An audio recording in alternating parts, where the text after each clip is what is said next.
우리가 어저께 싱어까지 했죠? 싱어까지 했죠?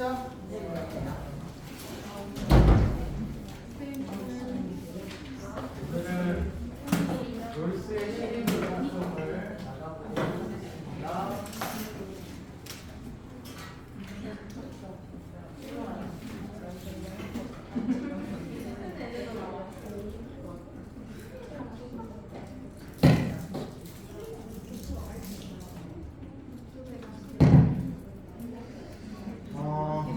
교재 3으로는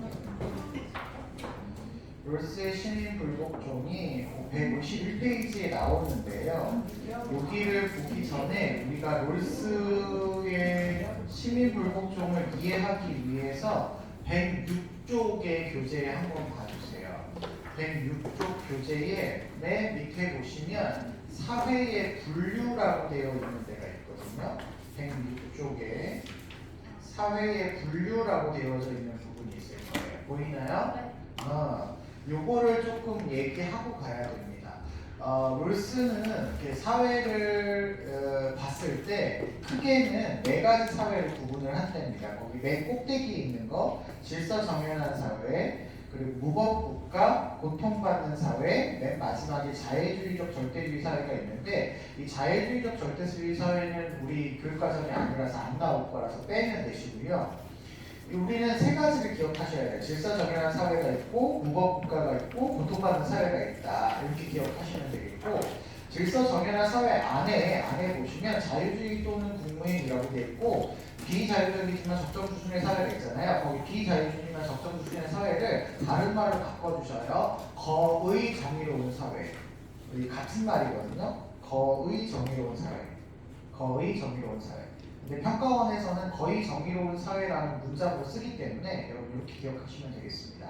자, 이게 뭐냐면요. 롤스가 사회를 구분할 때 질서정연한 사회라고 하는 아이들은 정의의 원칙이 적용되는 사회예요. 적용되는 사회고, 나머지 무법국가나 고통받는 사회는 정의의 원칙이 적용되지 않는 사회입니다.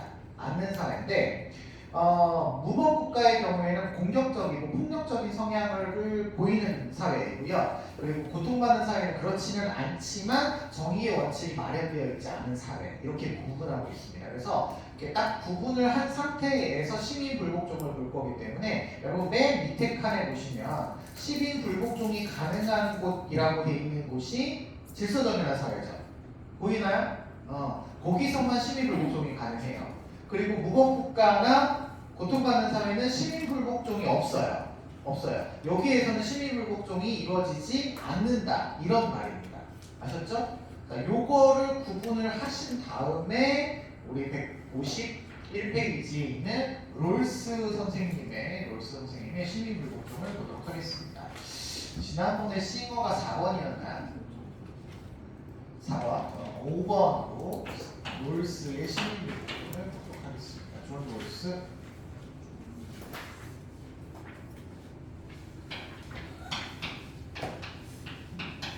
롤스 선생님의 시민 불복종에 있어서의 근거는요, 다수의 정의관이라고 표현을 합니다. 근거는 다수의 정의관인데요, 공적 다수의 정의관.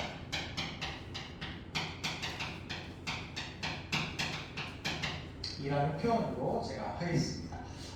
공유된 다수의 정의관, 공적 다수의 정의관, 뭐 이렇게 표현을 하는데요. 자, 이 말은 사실은 우리가 롤스 배울 때 제가 써드리긴 했었어요. 이 말하고 똑같은 말이 뭐냐라고 제가 해가지고 뭐 다수의 정의관, 뭐 공유된 정의관, 뭐 공적 정의관, 뭐 등등등 막 싸우잖아. 이게 다 똑같은 말이 결국은 뭐의 표현이었냐면 정의의 원칙에 대한 표현이었어요. 그래서 이 말은 결국은 정의의 원칙인데 굳이 이걸 정의의 원칙이라고 쓰지 않은 이유가 있어서 그렇거든요. 여기 일단 같은 표현을 제가 몇 가지 써드리도록 하겠습니다.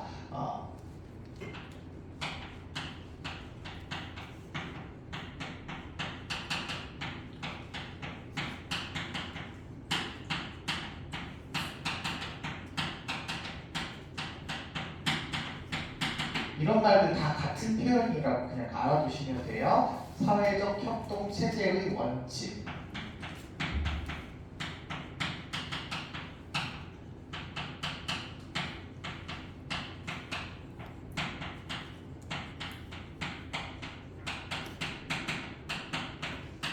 헌법이 근거가 되는 원칙.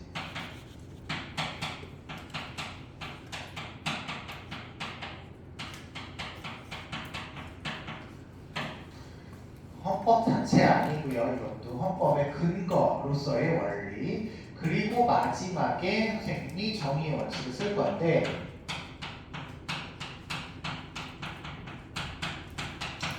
자, 이게 다 정의의 원칙에 해당되는 말이에요. 이걸 적용하고 있을 때의 모습을 이야기하는 거라서. 그런데 시민불복종에서는 중요한데 정의의 원칙 중에서 차등의 원칙을 뺍니다.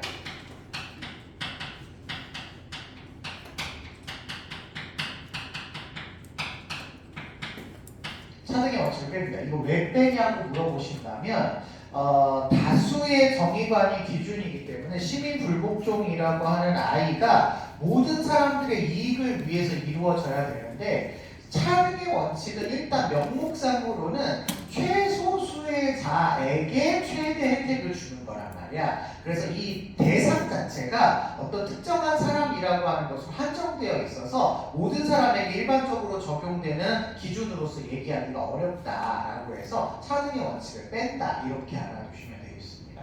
자, 요거를 조금 다르게 표현을 해볼게요. 자, 공적 정의관이다, 뭐 다수의 정의관이다라고 하는 거는 결국 이 아이가 하고자 하는 시민불복종이라는 게 질서 정연한 사회를 정의의 원칙에 의해서 잘 운영하기 위한 거다라는 말이라고 기억하시면 되겠습니다. 시민불복종의 목적이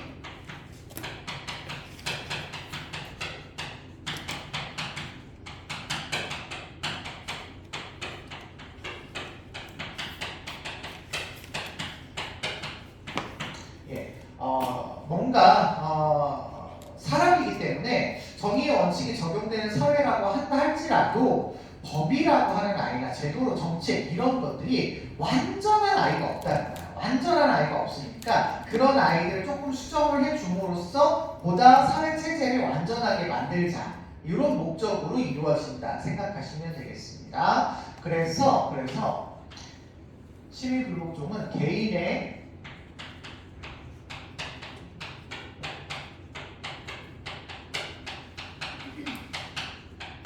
도덕 원칙이나 종교적인 교설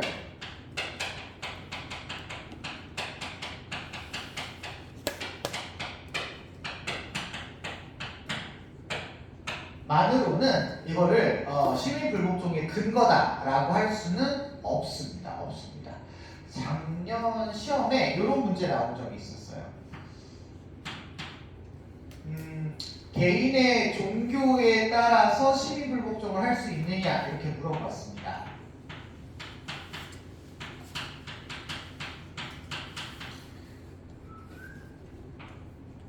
근거가 돼요, 안 돼요? 당연히 안 되죠. 이거 당연히 안 된다 이렇게 생각하시면 돼요.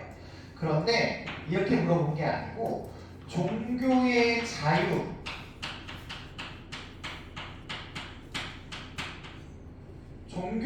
자유를 해치는 사안에 대해서 시민불복종을 할 수 있느냐라고 물어본다면 이거는 된다 이렇게 보시면 되겠습니다.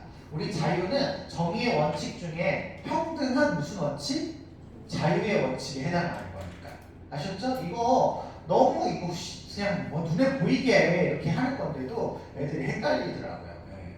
이거 좀 잘 알아두시면 좋겠습니다. 자, 구체적으로 제가 조금 설명을 드리도록 할게요. 여기가 언어가 조금 더 어렵습니다. 언어적 표현이 좀 어려우니까 설명 듣고 이걸 이런 언어로 표현했구나 이렇게 알아두세요. 정당한 거를 보도록 하겠습니다.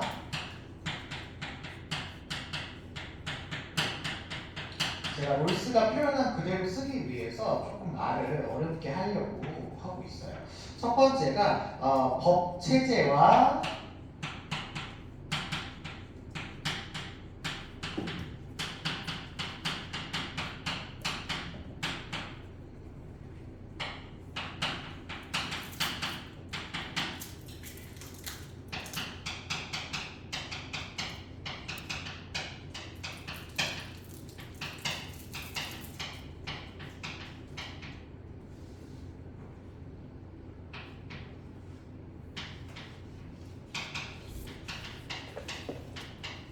이렇게 표현합니다. 법체제와 정부에 대한 충실성의 한계 내행이다. 우리는 이게 중요해요. 충실성의 한계 내행이다라는 게 중요한데 이게 무슨 얘기냐면 시민불복종이라고 하는 걸 아예 해서 체제를 바꾸려고 하는 게 아니라는 거야.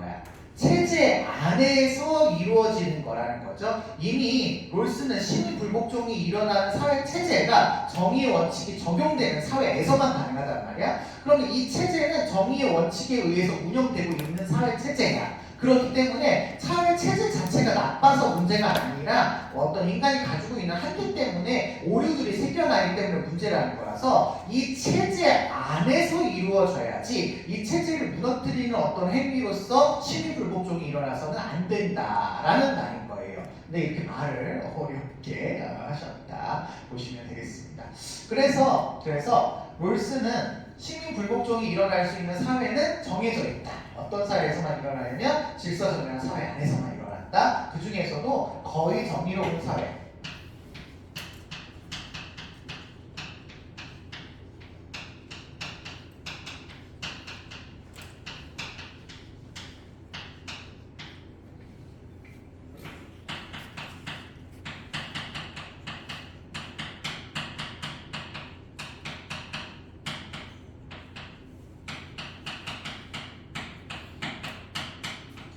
요 말이라는 거예요. 거의 정의로운 사회가 정의의 원칙이 어느 정도 적용되고 있는 그런 사회 안에서만 일어난다 이런 얘기가 됩니다. 근데 요 똑같은 표현을 앞에 있는 거랑 연결시켜서 표현하면 이런 표현으로도 쓸 수 있어요. 헌법의 근거가 되는 원리에 어긋나지 않는 한도 내에서다. 뭐 이런 얘기죠.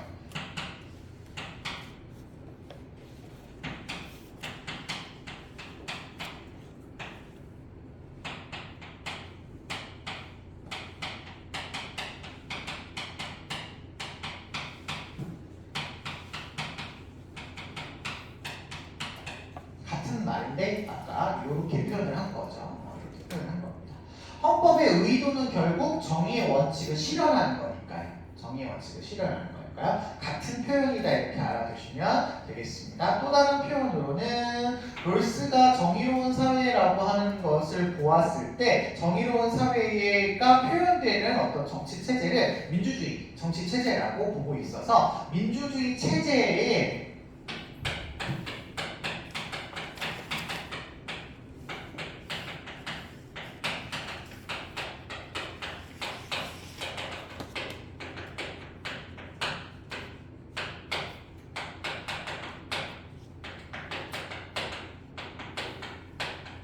이렇게 표현하기도 합니다. 민주주의라고 하는 체제가 좋기 때문에 그런 좋은 체제의 기본 원칙에 벗어나지 않으려고 하는 행위다. 그런 것들에 의해서 원래 원칙 체제는 좋은 건데 그 좋은 체제를 담지 못하는 일정 부분의 법과 정책과 제도들을 수정하기 위한 거니까 원래 그 체제가 가지고 있는 기준에 호소해서 이걸 바꾸자 이런 얘기를 하는 거죠. 바꾸자라는 얘기를 하는 거죠. 자, 요걸 다른 맥락에서 보시면 사회는 충실성의 한계 내에서 이루어진 행위이기 때문에 거의 정의로운 사회에서 가능하다면 이걸 시행하고 있는 사람들이라고 한다면 어느 정도 우리 사회가 정의의 원칙이 적용되고 있다는 것을 인정하는 사람들에 의해서 일어나는 거라는 거예요. 이 표현을 역시 이렇게 씁니다. 사회체제의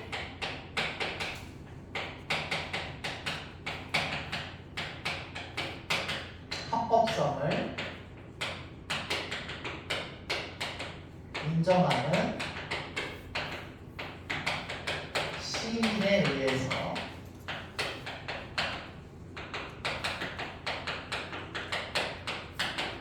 가능하다 이렇게 보고 있습니다. 그러니까 북한에 살고 있는 사람들이라면 시민불복종할 수 없는 거예요.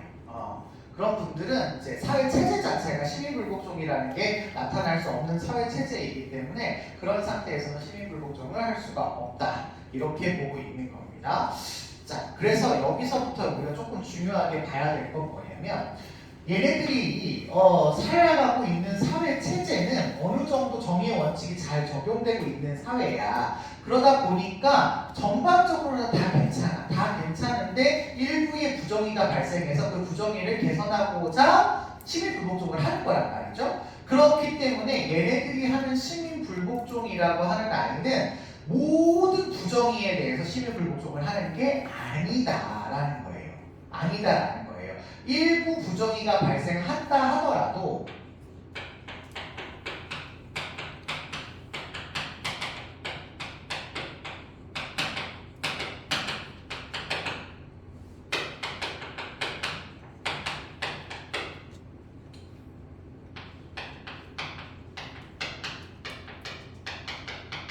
우리는 정의의 원칙이라고 하는 거를 롤스가 합의할 수밖에 없다, 동의할 수밖에 없다라고 우리가 배우셨기 때문에 만장일치로 결정이 되잖아요. 그렇기 때문에 어느 정도 이 체제가 유지되고 있는 한에서 어떤 소수의 사람들이 이거 좀 이상하다라고 느끼는 상황이 온다 하더라도 체제 자체가 좋으니까 이게 잘 놔두면 알아서 잘 교정이 될 거라는 거예요. 여러분 이걸 쉽게 생각하면 바닷물이 일부분 오염이 됐어. 그렇지만 이거 시간이 지나면 알아서 어떻게 되죠?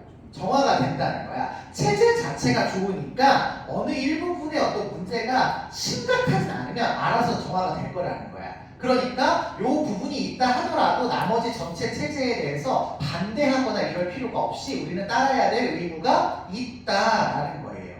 만약에 우리나라라고 했을 때 우리나라 헌법이 좀 이상한 부분이 없지 않아 있을 수도 있잖아요. 우리가 다 모르지만 그런데 이 헌법이 뭐 87년에 만들어져가지고 지금 2023년에 적용되기가 어려운 부분들이 다소 있단 말이에요. 그렇다고 해서 그 헌법 지금 당장 안 지켜야 돼 이건 아니잖아요. 그렇죠? 우리가 합법적인 노력을 통해서 이걸 변화시킬 때까지는 일단 따르는 게 맞는 거죠. 전반적으로는 괜찮으니까. 그렇죠? 그래서 일부 약간 부정의한 부분이 발생한다 하더라도 우리가 모두 이걸 거부해야 되는 어떤 의미에서 시민불복종을 하는 것은 아니다라는 이야기입니다. 아니다라는 거예요. 아셨죠? 우리는 합법적인 어떤 사회라는 곳에서 살고 있는 시민이기 때문에 그래서 이 아이는 언제 이 시민불복종이 가능하냐면 정의의 1원칙에 해당되는 평등한 이걸 여러분이 외우고 있으셔야 된다고 제가 말씀드렸는데 외우고 있으시죠? 평등한 자유의 원칙과 사등의 원칙을 제외한 두 번째 원칙이 뭐였지? 공정한 기회균등의 원칙이 사등의 원칙은 적용하지 않습니다. 원칙이 그냥 문제가 있는 게 아니라 심각하게 그냥 아니에요. 심각하게 현저하게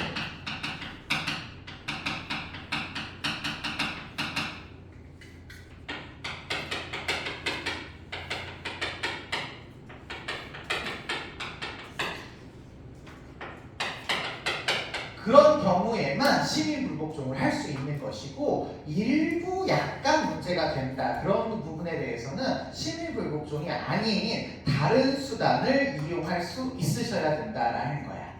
다른 수단 다르게 표현하면 C 합법적인 수단이 있으면 이게 있을 거라는 거지. 체제 자체가 좋으니까 합법적인 수단을 먼저 사용하고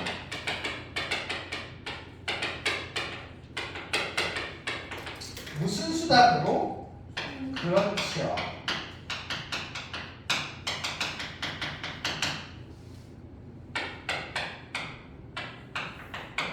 최후의 수단으로서 어쩔 수 없는 경우에 시민불복종을 하는 거야. 그러니까 모든 상황에 부정의가 발생한다고 해서 이것저것 다 시민불복종 하는 게 아니다라는 거죠. 혹시 여러분 정치화법 배우신 분들은 헌법재판소의 헌법소원 기억나시나요? 헌법소원도 무슨 수단이었죠?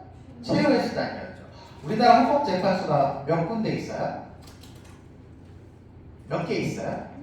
한 개 있죠. 한 한 개밖에 없어요. 예, 다른 법원들은 여러 개가 존재를 해요. 부천에도 법원이 있잖아, 그렇죠? 여러 개가 존재를 해요. 지방법원, 고등법원, 대법원, 행정법원, 민법원 여러 개가 있거든요. 여러 개가 있지만 헌법재판소는 한 군데야. 그런데 시민들이 이거 뭔가 좀 나의 권리가 침해당한 것 같은데 라고 해서 죄다 헌법재판소에 가서 한다면 헌법재판소가 문제가 되겠죠. 그래서 헌법재판소에서 헌법소원을 신청할 때는 최후의 수단으로 신청을 하는 겁니다. 만약에 이 최후의 수단이 아니잖아? 그러면 아예 받아주질 않아요. 각하시킵니다. 이거 요건이 안 된다면 다 돌려보내요. 그 전에 할 수 있는 충분한 수단들이 많이 있으니까 그것들을 다 해봐야 된다는 거야. 왜? 이 체제가 괜찮으니까. 나쁘지 않으니까 분명히 여러 가지 기준으로 인권을 보장하기 위한 다른 수단이 존재를 할 거라는 거죠. 그걸 다 해보고 났는데도 안 된다면 그런 정도의 심각한 상황이라면 시민불복종이라는 게 필요할 수도 있겠다, 이런 얘기인 거죠. 아셨죠? 근데 시민불복종을 자주 하라는 거야? 쉽지 않다는 거야? 이거 쉽지 않다는 거야. 웬만하시면 그냥 잘 지키라는 이야기가 되는 겁니다. 그러면 시민불복종은 어떻게 생각하면 그 사회를 좋게 만들어주는 역할을 하는 거야, 안 하는 거야? 하는 거야. 그러니까 시민불복종으로 인해서 다른 사람한테 막 피해를 준다든지 이런 일들을 가능한 한 많이 하면 안 되는 거야. 그래서 이렇게 표현을 하시죠.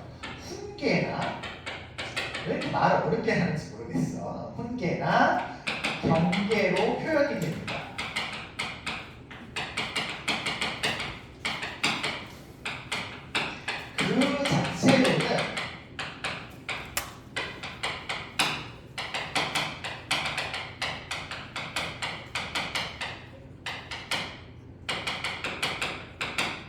그 자체로는 나쁘면 안 돼. 시민불복종이 정당하게 이루어진다면 시민불복종 하는 것 때문에 사회에 위협이 돼서는 안 돼. 사회 체제를 흔들면 안 돼.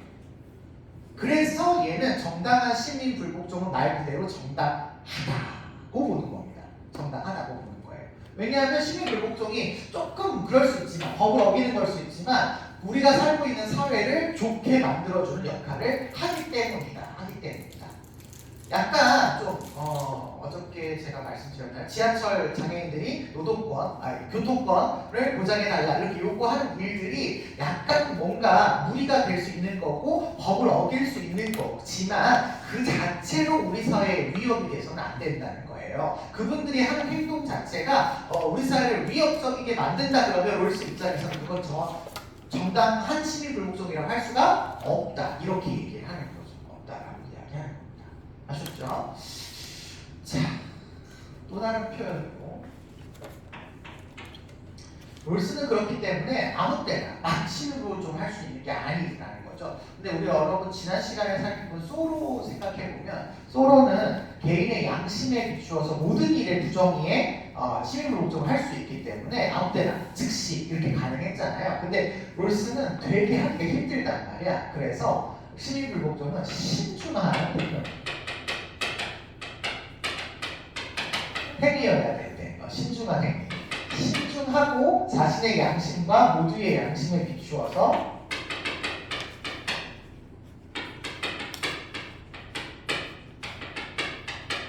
실시해야 되는 정치적인 행위로서 일종의 나라에다가 지금 이러한 법이 이러한 문제가 있어요. 그러니까 이거 고쳐주세요 라고 요구하는 권리래요. 청원이라는 한 형태로서 이루어져야 된다. 형태로 표현되어야 된다. 요구하는 거라는 거죠. 정부에게 이렇게 해주세요라고 요구하는 형태로 이루어져야 된다라고 하고 있습니다. 때문에 롤스는 이렇게 표현하기도 해요. 우리가 시민불복종을 했을 때 우리가 살고 있는 사회를 질서정연한 사회, 안정적인 사회로 만드는 데 역할을 해야 되기 때문에 시민불복종을 할 때 신중하게 해야 되니까 혹시 문제가 되지 않는지 효과적인 호소가 되도록 이어서 진행해야 된다. 이렇게 얘기를 합니다. 그런데 이 말을 해석을 할 때 기존에 어떻게 해석을 했냐면 성공 가능성으로 해석을 했어요.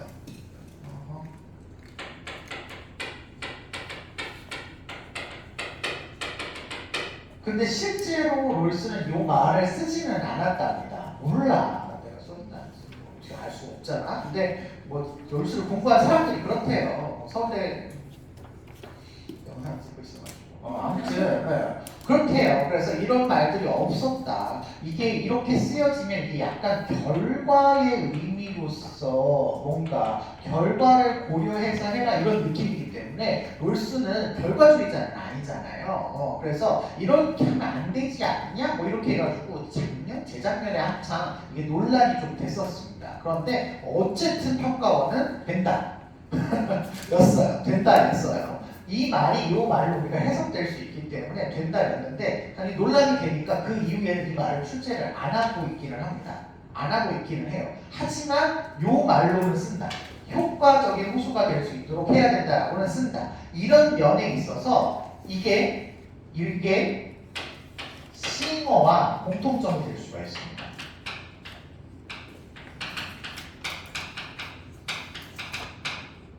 싱어도 어쨌든 손해와 이익이 되는지를 계산해 보고 하라고 했잖아. 성공 가능성을 고려해서 하라고 했잖아. 근데 이 말이랑 이 말은 뭐 그렇게 차이가 나지는 않는다라고 해서 출제가 이루어질 때는 보통 이걸 공통점으로 출제를 했다라고 알고 계시면 되겠습니다. 아셨죠? 오케이. 자, 마지막이고 두 번째로 법의 경계선에서 밖의 행위다. 어쨌든 시민불복종은 법을 뭐 한 거야? 어긴 거야. 법의 경계선 밖의 행위다. 이렇게 표현을 하고 있으십니다.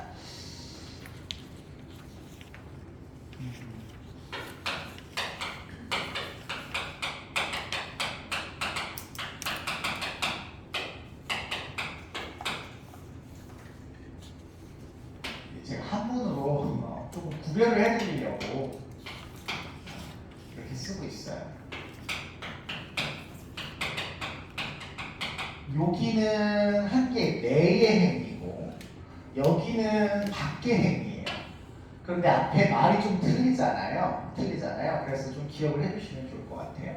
전체 체제가 질서정연한 사회체제야. 질서정연한 사회체제 안에서 이루어지는 게 시민불복종이야. 시민불복종입니다. 그런데 이 질서정연한 사회체제가 만들어 놓은 뭐에는 위반된다는 거야? 법에는 위반된다는 거야. 그래서 법 바깥에 있기는 하다라는 거죠.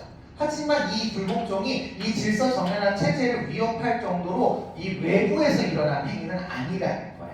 그런 맥락에서 여기는 안의 행위, 충실성 안의 행위, 여기는 법의 경계선 밖의 행위 이렇게 표현을 한다는 거죠. 아셨죠? 표현 방식이 이렇다는 것을 기억을 해주시면 좋겠습니다. 어쨌거나 얘는 법을 어기는 행위입니다. 그래서 부정의한 법에 대해서 부정의한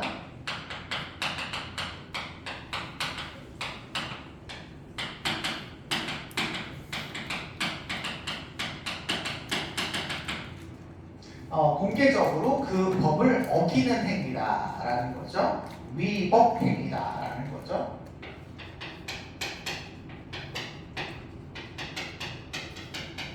공개적으로 법을 어기는 행위다라는 겁니다. 자, 그럴 때 요즘에 자꾸 문제가 어려워져서 제가 하나만 더 첨부를 하려고 하는데 만약에 장애인들이 교통권을 보장하지 못해서 내가 이런 교통의 기존의 법을 지키지 않아 라고 해서 교통 관련된 것들만 위반하잖아요. 그런데 정당한 시민불복종이어도 그분들이 내가 이 법이 지금 나빠서 시민불복종을 하는데 너네들 지금 나의 교통권을 보장하지 않으니까 내가 교통권 보장과 관련된 부분에 대해서 위법적인 활동을 해 라고 그냥 조용히 하지 않죠. 막 그냥 스피커 갖다 놓고 하시고 막 호소를 하시고 막 이런단 말이야. 그렇게 되다 보면 내가 잘못됐다라고 얘기하는 그 정책이나 법만 위반하지 않고 다른 부분의 법도 위반할 수가 있게 됩니다. 그래서 롤스는 정당한 시민 불복종이라고 할지라도 부정의하다고 생각되는 법이나 정책만 위반하는 게 아니라 다른 정책이나 법도 위반할 수 있다고 봅니다. 그거를 이렇게 써드릴게요. 다른 법률에 위반 가능.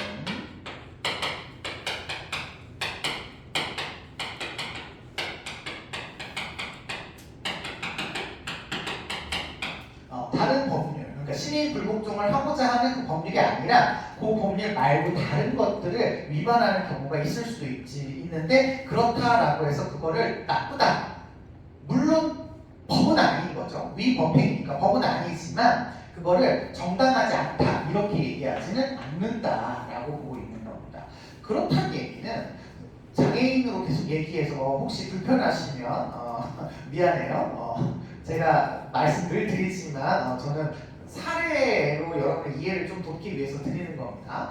그분들이 그렇게 아침 출근 시간에 그렇게 하고 있어서 어쨌든 우리 사회를 좀 더 장애인들도 인간다운 삶을 살아갈 수 있도록 평등한 사회를 만들기 위한 체제를 위해서 시민불복종을 하는 거라 할지라도 출근하는 사람들은 좋아요, 싫어요? 싫죠. 그렇죠? 그래서 정당한 시민불복종이라고 해도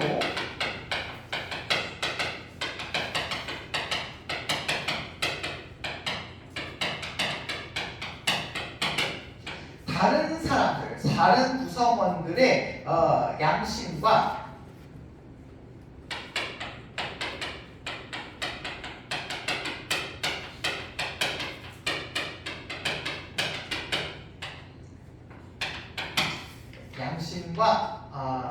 언제나 일치하지는 않는다.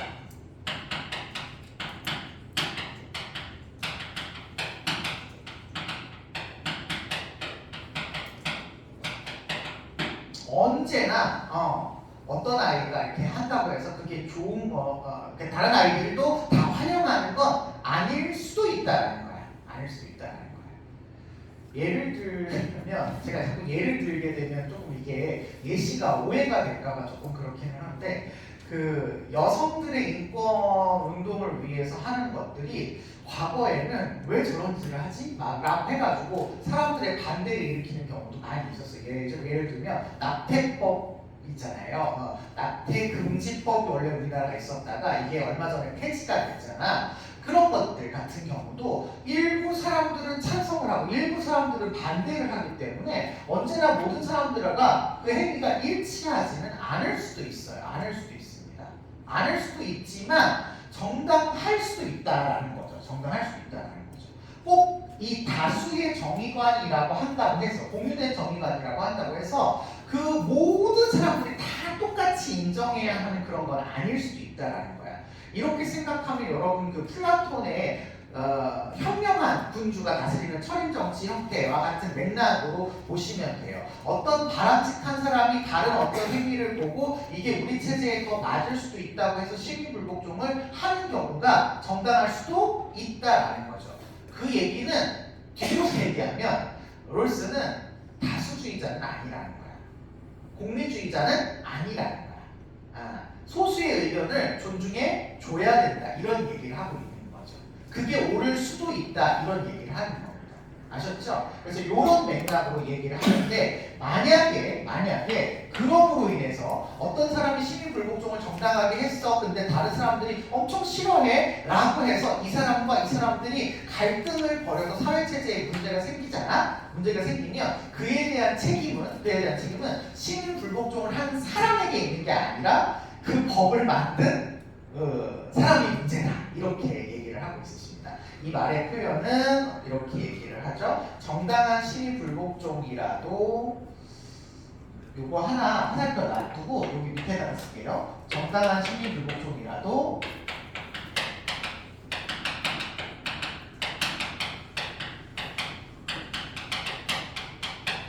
시민들 구성원들 간의 불화가 발생하게 되면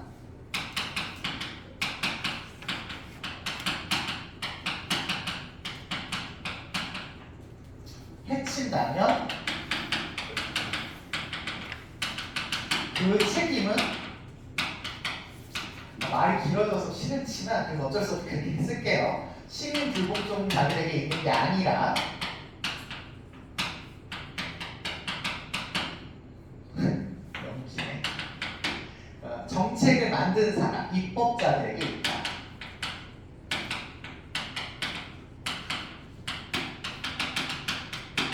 이렇게 얘기를 하고 있으십니다. 정책을 만든 사람들에게 있다. 혹은 뭐 권력을 남용한 자들에게 있다.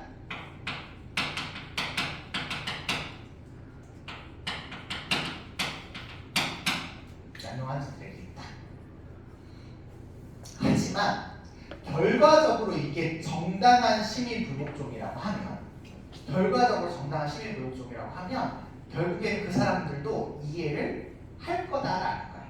여러분 우리나라가 처음에 의약 분업이라는 게 이루어졌을 때 지금은 너무 당연하게 약은 약사에게, 진료는 누구에게? 의사에게 하잖아요. 근데 옛날에 선생님 어렸을 때만 하더라도 약사가 알아서 처방전 주시고 의사가 약을 막 조제해서 주고 막 이럴 때가 있었습니다. 이게 굉장히 유사한 그런 어떤 내용이었기 때문에. 근데 이러다 보니까 이제 여러 가지 문제가 생긴 거예요. 의료보험에 관련된 문제도 생기고 의료 행위를 하는 데 있어서의 어떤 문제점도 있었고 이랬기 때문에 이거를 분리를 시켰거든요. 그때 엄청 난리가 났었어요. 약사들 반대하고 의사들 반대하고 찬성한다 반대한다. 지금 간호법처럼 엄청나게 이렇게 막 문제가 있었거든요. 근데 지금 세월이 한참 지나니까 그게 맞다라는 거야. 의사도 인정을 하고 약사도 인정을 하고 그냥 수용을 하는 거야. 그래서 결국에 어느 순간에 지나게 되면 정당한 시민 불복종이라고 하는 게 그래서 그때 이런 시민 불복종이 있었구나라고 용인이 된다라는 거죠. 그래서 의견의 불일치를 정당한 시민 불복종이라면 의견의 불일치를 시민 불복종을 통해서 줄여주는 역할을 하기도 해요. 그렇지만 이게 만약에 의견의 그 불일치가 줄어들지 않고 계속해서 혼란이 발생한다면 그 책임은 누구에게 있다? 시민 불복종자들이 아니라 그 법을 만들고 정책을 만든 정부나 입법자들에게 있는 거다. 이렇게 롤스는 얘기하고 있으십니다. 마지막으로 처벌 감수. 얘도 처벌 감수를 얘기를 하죠. 어쨌거나 그 사회가 괜찮은 사회이고 그 사회에서 만들어낸 일정한 부분의 어떤 문제로 인해서 이런저런 수단을 다 해봤는데 안 돼. 그래서 어쩔 수 없이 이렇게 내가 한다라는 걸 표현하기 위한 거니까 항의의 진지성을 표현하기 위해서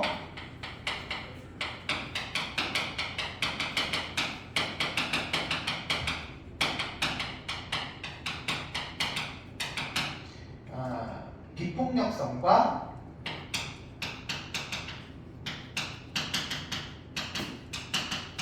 처벌을 감수해야 된다라고 하는 얘기를 롤스 아저씨도 하고 있으십니다. 그런데 여기도 얘 때문에 조금 이제 해석에서의 논란이 있었던 그런 포인트가 있었는데 그게 뭐였냐면 내가 잘못을 했으니까 내가 책임을 지겠다라는 의미에서 처벌 감수잖아요. 그렇죠? 내가 어쨌거나 법을 어겼으니까 그래 뭐 법 어겼으니까 내가 책임져야지 그렇다면 그런 거지 뭐 이런 식이야. 그런데 이거를 권력을 남용한 이 아이들이 너 법 어겼어? 이렇게 해서 처벌하기 위해서 처벌하는 건 아니라는 거예요. 내가 책임지고자 하는 입장에서 책임을 지는 것이지. 예를 들어서 자꾸 예를 들어서 미안한데 그냥 이론으로 말씀을 드려야 되는데 우리나라 전 대통령이 자신의 권력을 유지하기 위해서 헌법을 개정을 하셨어. 헌법을 개정해놓고 야 이게 우리의 체제고 우리의 법이니까 너 이거 지켜라 라고 우리한테 그 헌법을 강요하셨단 말이야. 일부 사람들이 이거 이 헌법을 만드는 정신에 위배되는데 이거 좀 문제가 있는 것 같은데 라고 해서 시민 불복종 운동을 막 하셨어. 물론 시민 불복종을 했기 때문에 법을 안 지킨 거에 대한 뭘 감수하지만 처벌을 감수하지만 그 사람이 너 우리 법을 안 지켰어 우리 헌법을 지키지 않았네 라고 해서 이 아이를 잡아다가 감옥에 가두려고 하는 목적으로 처벌하지는 않는다는 얘기야. 조금 다르죠? 그래서 이렇게 표현합니다. 보복을 위해서.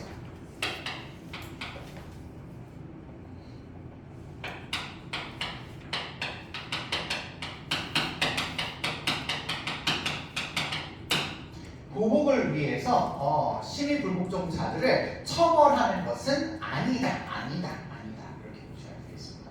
롤스는 사실 질서정연한 사회에서는 이런 일이 일어날 수 없다고 봅니다. 질서정연하지 않은 사회니까 이런 일이 일어나는 거고, 우리 왜 민주 열사들 돌아가시고 이런 일이 발생하는 일들은 우리 사회가 아직 민주화가 이루어지지 않은 체제였기 때문이라는 거고, 체제가 민주주의 헌법 안에서 이렇게 잘 운영되는 체제였다고 한다면 이런 일들은 일어날 수 없다, 이렇게 보고 있으셔요. 그래서 처벌을 보복적인 억압을 위해서 사용하는 그런 사회는 아니다라고 하는 걸 명심하시면 되겠습니다. 자, 그래서 지금까지 선생님이 여기까지 롤스에 대한 얘기로 마칠 건데, 보시면 아시겠지만 상당 부분 싱어와 동일합니다. 동일해요. 거의 다 비슷하죠. 거의 다 비슷하고요. 그걸 설명하는 부분에서 조금씩 차이가 나고 근거에서 차이가 나는 것뿐이에요. 근거에서. 그래서 이 부분에서는 롤스와 싱어의 공통점, 차이점을 구분하시는 게 굉장히 중요한 작업일 수 있겠습니다. 아셨죠? 보통은 롤스 선생님 단독 문제로도 많이 출제가 됩니다. 수능에서도 단독 문제로 나오는 경우가 많습니다. 여기까지 보실게요.